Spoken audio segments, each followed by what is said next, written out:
Je m'appelle Salih Oussar, administrateur civil à la retraite depuis quelques années.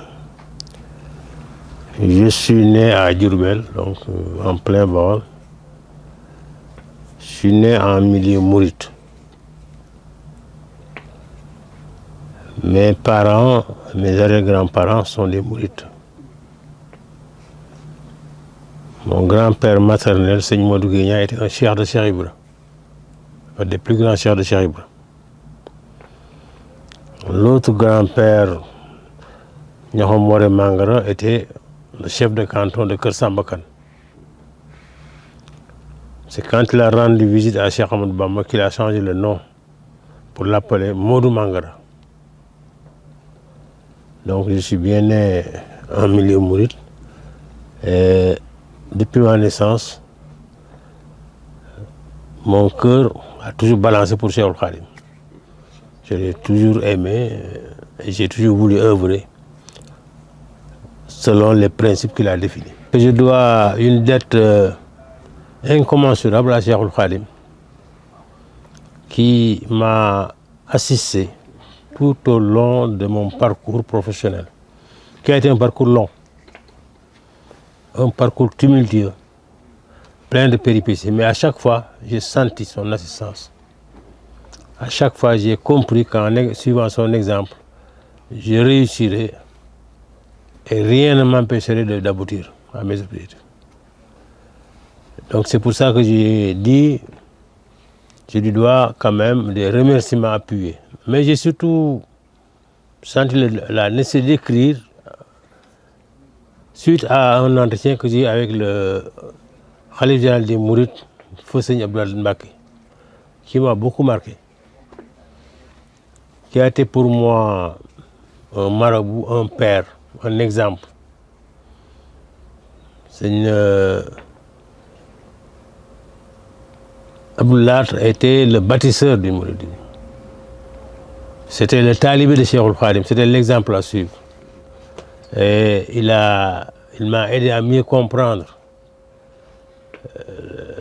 le mouridisme et ses recommandations et ses interdits. Mais avant lui, j'ai connu un homme exceptionnel sur tous les plans, Serigne Cheikh Mbacké Gaïndé Fatma. J'étais un jeune directeur général de l'ONCAD. J'ai eu l'occasion à le rencontrer. J'ai eu l'occasion à bénéficier de ses conseils. Je donne seulement un exemple. Tout le temps que j'étais à l'ONCAD, directeur général de l'ONCAD, j'ai commercialisé toutes les productions agricoles de Serigne Cheikh Mbacké, les productions arachidières. C'est moi qui non seulement collectais les graines, les rassemblais, les faisais décortiquer et les vendais à l'extérieur et lui rapportais l'argent. Ce qui était une marque de confiance extrêmement inoubliable pour moi. Le livre est très riche parce que j'ai voulu retracer toute ma carrière professionnelle.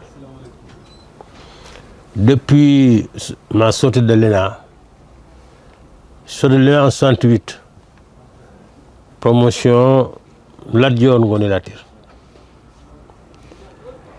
J'ai été très rapidement responsabilisé puisque j'ai été secrétaire général de l'ONCAD en 1970.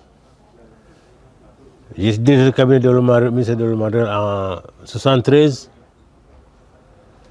Je suis revenu à l'ONCAD comme directeur général en 1974, où je suis resté jusqu'en juillet 1978. Ensuite, je suis retourné à la primature comme conseiller technique de M. Abdou Diouf. Séjour qui m'a beaucoup marqué par la qualité de cet homme, par sa courtoisie, sa compétence et son intelligence et son respect de l'être humain. Ensuite, j'ai été créé la Compagnie sénégalaise de navigation maritime, COSENAM, où j'ai fait 10 ans, où j'ai senti l'appui considérable de Cheikhoul Khadim dans un secteur difficile où j'ai eu des résultats extrêmement intéressants et importants. Ensuite, je suis allé au Conseil sénégalais des chargeurs où il n'y avait rien. Et grâce à Cheikhoul Khadim, là également, j'ai pu faire des résultats. Puisque quand j'ai quitté, j'étais 6 milliards, donc c'était important. Alors quand je revenais au COSEC, il n'y avait pas 2 mois de salaire pour l'ensemble du personnel. Ça, c'est grâce à lui. Je n'ai pas de compétence particulière pour faire ce résultat. Mais aussi grâce à Abdou Diouf qui m'avait fait confiance en me disant, bon, écoutez, je vous fais confiance pour redresser le COSEC. Et il m'a permis de réaliser mon programme et d'avoir ces résultats. Après le COSEC, j'ai créé la SATOMAR. On n'en parle pas beaucoup. La Société africaine de transport et d'opération maritime, parce que le siège était à Abidjan. Cette société a été créée avec des actionnaires des 8 pays membres de l'UEMOA. Malheureusement, il y a eu des difficultés. Il y a eu la guerre à Abidjan au moment où on s'installait à Abidjan, si bien que la société n'a pas pu réussir. On a été obligé, le Sénégal à un moment donné, au moment précis où on allait avoir un financement, le Sénégal a décidé de dissoudre la société, on ne sait pas pourquoi.